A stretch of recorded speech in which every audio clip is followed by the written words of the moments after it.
कैसे हैं आप सभी लोग? आज का टॉपिक है पोस्ट मैच्योरिटी। तो आप स्टार्ट करते हैं। तो वैसे तो यूनिफ़ॉर्म क्राइटेरिया है नहीं हमारी पोस्ट मैच्योरिटी की डेफिनेशन के लिए, लेकिन इसका मतलब जब भी पोस्ट मैच्योरिटी आपके पास एग्ज़ाम में शॉर्ट नोट्स कभी भी आए, तो आपको लिखना है कि जब कोई pregnancy expected date of delivery को सरपास कर जाए, उससे आगे बढ़ जाए, तो हम उसे प्रोलॉन्ग्ड या पोस्ट डेटेड प्रेगनेंसी बोलते हैं। अब क्लिनिकल पर्पज़ के लिए इसकी डेफ़िनेशन जो डीसी दत्ता से मैंने ली है, वो यही है कि 2 weeks of expected date of delivery EDD जो हमारी होती है, जब उसके 2 वीक से ज़्यादा हो जाए यानी कि 294 डेज़ से ज़्यादा हो जाए, तो पोस्ट मैच्योरिटी कहलाती है या पोस्टर्म प्रेगनेंसी कहलाती है। अब ये मैंने एक पबमेड से ग्राफ लिया है और इसमें स्टिल बर्थ्स आप देखेंगे सबसे ज़्यादा हाईएस्ट 41 वीक्स ऑफ बर्थ पे देखने को मिल रहे हैं। तो जितना पीरियड ऑफ जेस्टेशन बढ़ेगा, उतना ही स्टिल बर्थ का भी काउंट बढ़ जाएगा उसी के अकॉर्डिंग। तो आप ये ग्राफ बना सकते हैं। बस नंबर्स पे इतना ध्यान ना भी दें अगर जनरल आइडिया के लिए, तो अच्छा लगेगा एग्जामिनर को। फिर इंसिडेंस इसका 4 और 14% के बीच में आता है, तो एवरेज हमारा 10% आएगा। और काफ़ी सारी सस्पेक्टेड पोस्टर्म प्रेगनेंसीज़ इसीलिए आती हैं क्योंकि उन्हें रॉन्गली डेटेड मान लेते हैं। कई बार केसेस में आपने देखा होगा क्लिनिकल्स में मदर्स को याद ही नहीं होता उनका एलएमपी क्या है, या फिर कभी-कभी गलत कैलकुलेशन हो जाती है, तो उन सब रीज़न से पोस्टर्म प्रेगनेंसी का मिसडायग्नोसिस हो जाता है। फिर इंसिडेंस वेरी करता है क्योंकि क्लिनिकली हम एलएमपी से निकालते हैं और सोनोग्राफी तो हमारा गोल्ड स्टैंडर्ड होता ही है इसके लिए डायग्नोज करने के लिए। तो एटियोलॉजी की बात करते हैं। वैसे तो हमारा इनिशिएशन ऑफ लेबर अभी भी अननोन है, इतना कॉम्प्लेक्स मैकेनिज्म है उसका, लेकिन जो कॉज है कि क्यों प्रोलॉन्ग होती है प्रेगनेंसी, वो अभी भी अनक्लियर है हमारा। तो कुछ फैक्टर्स हैं उन जिनसे ये रिलेट कर पाएंगे हम पोस्ट मैच्योरिटी को।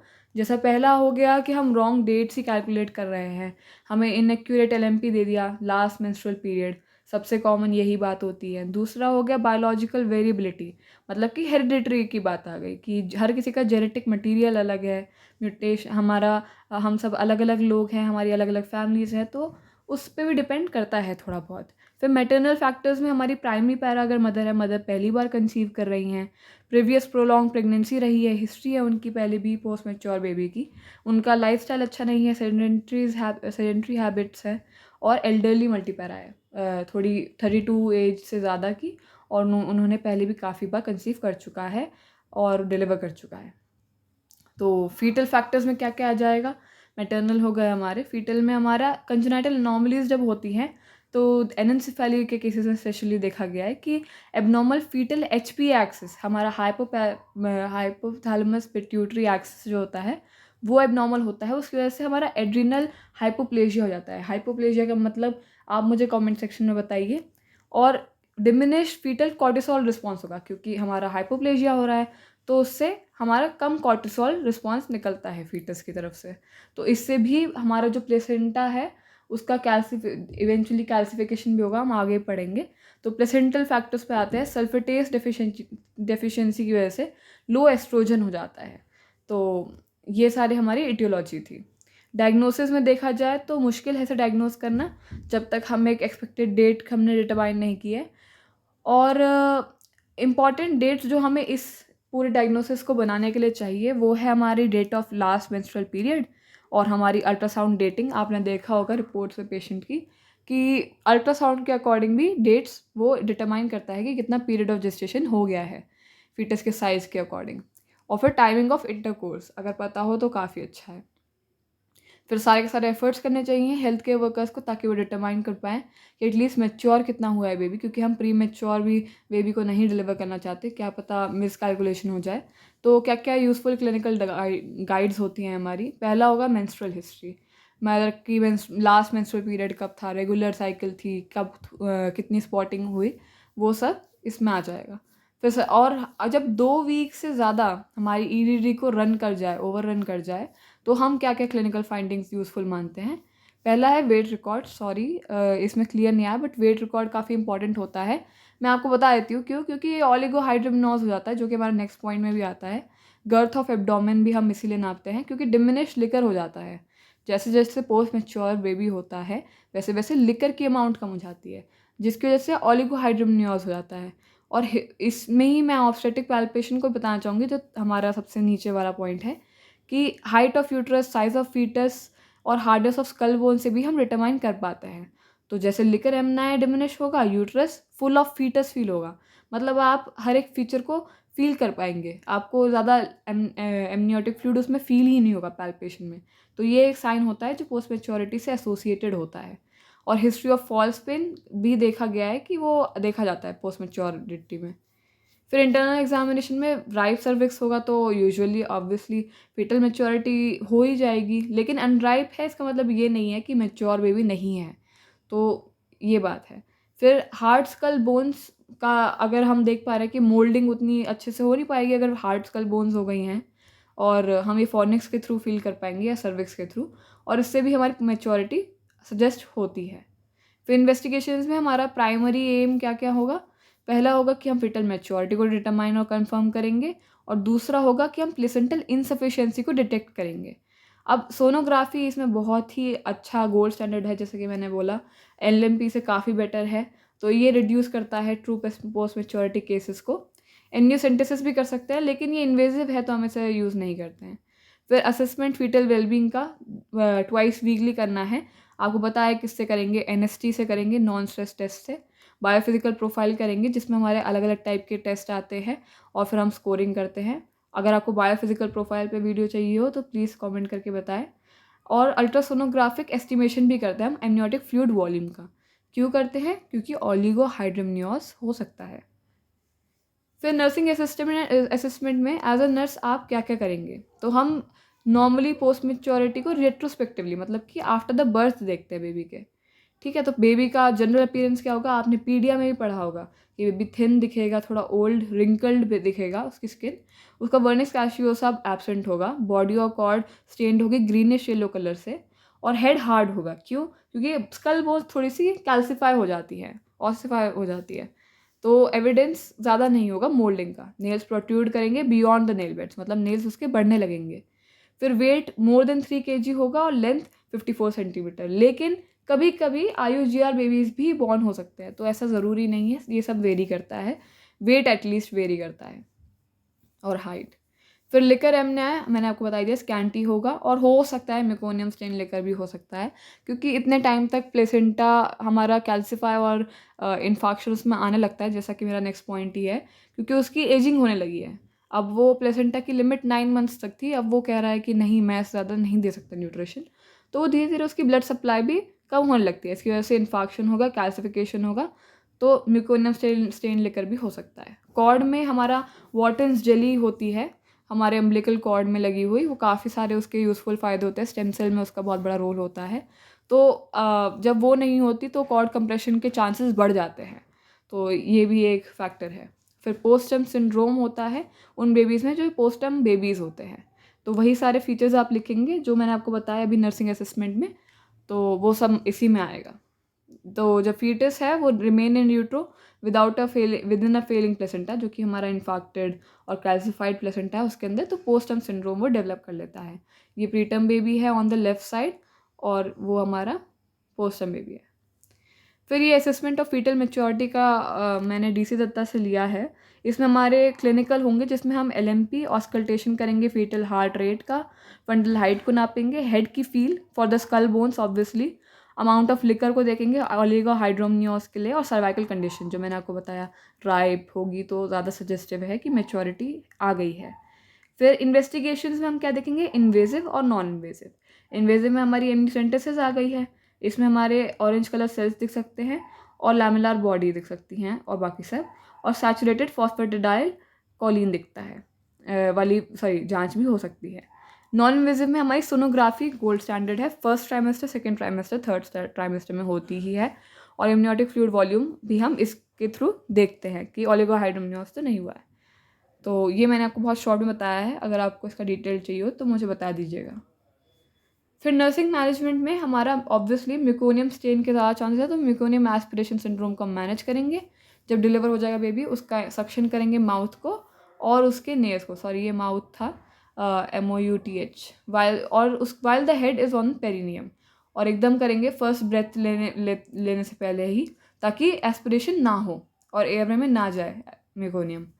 और जब बेबी ड्राई हो चुका होगा उसे हम वार्मर पे डालेंगे, बल्कि ड्राई हमें खुद ही करना है, और इंट्यूबेट करेंगे अगर ज़रूरत है, अननेसेसरी नहीं करेंगे। चेस्ट फिजियोथेरेपी देंगे सक्शनिंग करते हुए, ताकि एक्सेसिव मेकोनियम और सेक्रीशंस बच्चे के अंदर से निकल जाए, और सप्लीमेंटल ऑक्सीजन देंगे और रेस्पिरेटरी सपोर्ट देंगे जैसी ज़रूरत पड़ेगी।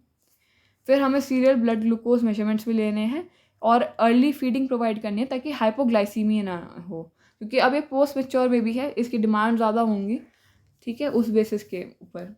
और हमें लेकिन चेक ज़रूर करना है कि रेस्पिरेटरी स्टेटस तो उसका इंटैक्ट है कि नहीं, और उसकी स्किन इंटीग्रिटी, क्योंकि रिंकल स्किन है, कोल्ड स्किन है, तो उसे मेंटेन करना है, और किसी भी टाइप के पाउडर्स, क्रीम्स और लोशंस का यूज़ नहीं करना है।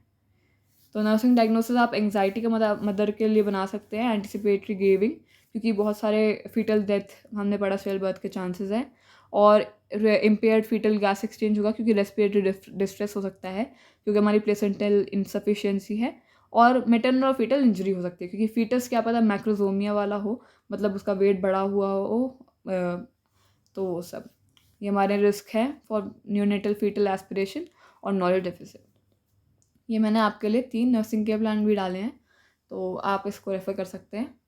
फिर कॉम्प्लिकेशंस ऑफ पोस्टम प्रेगनेंसी, तो क्या क्या कॉम्प्लिकेशंस होंगे, क्योंकि हमारा प्लेसेंटल इनसफिशिएंसी हो रहा है। क्यों हो रहा है? प्लेसेंटल एजिंग की वजह से। प्लेसेंटा एज कर गया है, और ये दिखेगा कैसे हम लोगों को? प्लेसेंटा का कैल्सिफिकेशन हो जाएगा, प्लेसेंटा सॉलिडिफाई होने लगेगा, और इन्फाक्शन होगा, मतलब ब्लड सप्लाई कम हो गई है प्लेसेंटा की। तो फीटस में मेनली हमारे कॉम्प्लिकेशंस देखे जाते हैं। मदर में एज़ पर पोस्ट मैच्योरिटी कोई डायरेक्ट मोर्टालिटी नहीं है, मतलब पोस्ट मैच्योरिटी एक डायरेक्ट मोर्टालिटी का रीज़न नहीं है मदर की। तो फीटस में ड्यूरिंग प्रेगनेंसी में हम देखेंगे डिमिनिश्ड प्लेसेंटल फंक्शन दिखेगा, ओलिगोहाइड्रोमनियोस दिखेगा, और म्यूकोनियम स्टेन लिकर दिखेगा, और इससे क्या होगा? फीटल हाइपोक्सिया होगा और फीटल डिस्ट्रेस बढ़ेगा। तो ये हमारा ड्यूरिंग प्रेगनेंसी था। फिर ड्यूरिंग लेबर में हमारा फीटल हाइपोक्सिया और एसिडोसिस हो जाएगा। फिर लेबर डिसफंक्शन भी हो सकता है, म्यूकोनियम एस्पिरेशन हो सकता है, जो हमारे उसमें ड्यूरिंग प्रेगनेंसी भी देखे गए थे, बट लेबर डिसफंक्शन हमारा लेबर के दौरान ही होगा। रिस्क ऑफ कॉर्ड कंप्रेशन, क्योंकि वॉटर्स जली नहीं है, और ओलिगोहाइड्रोमनियोस भी है उसकी वजह से। शोल्डर डिस्टोशिया होगा ड्यू टू ओलिगोहाइड्रोमनियोस ऑब्वियसली।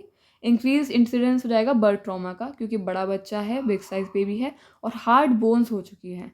फिर इंक्रीज इंसिडेंस होगा ऑपरेटिव डिलीवरी का, ठीक है, क्योंकि हमें असिस्टेंस की ज़रूरत पड़ सकती है, क्योंकि बड़ा बच्चा हो, उसकी मोल्डिंग भी नहीं हो रही है हेड की, तो इन सब कॉम्प्लिकेशन की वजह से हमें ऑपरेटिव डिलीवरी भी करनी पड़ सकती है।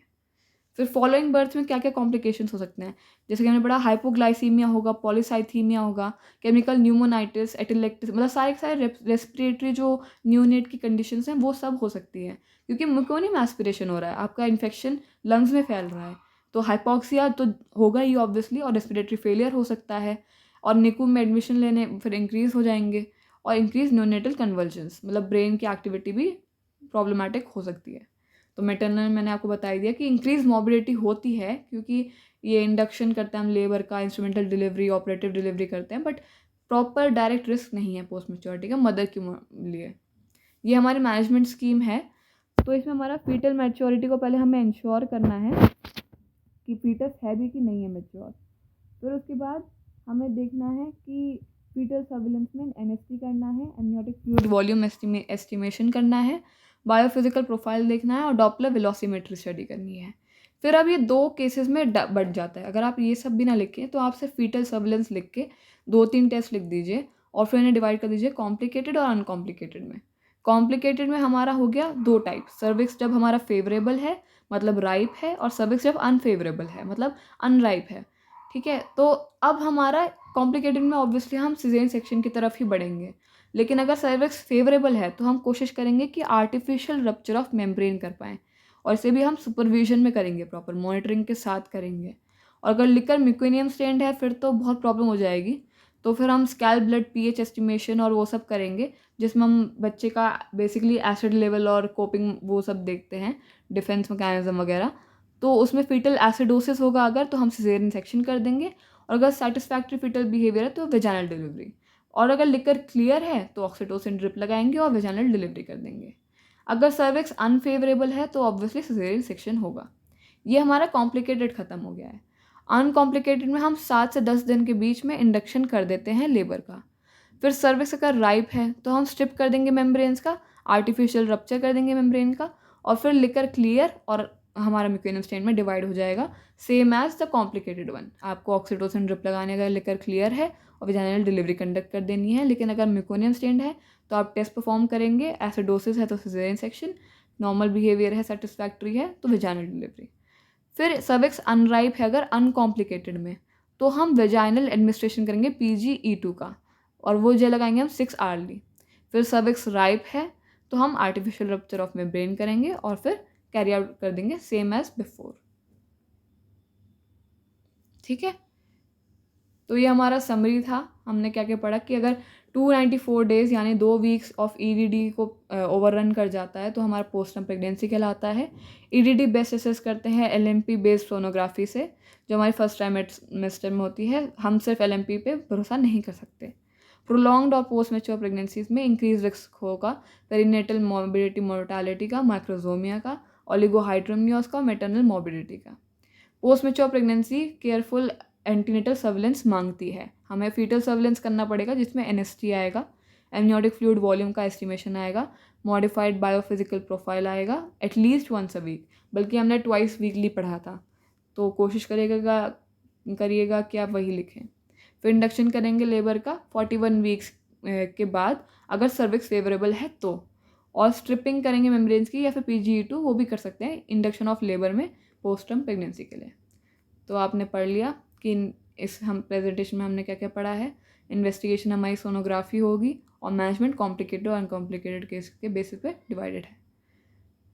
तो ये बिब्लियोग्राफी थी वैसे तो thank you for watching this video. और अगर आपको कोई भी किसी भी टाइप का डाउट हो तो आप पूछ सकते हैं मुझसे, कमेंट्स में पूछ सकते हैं। तो that was all for post maturity.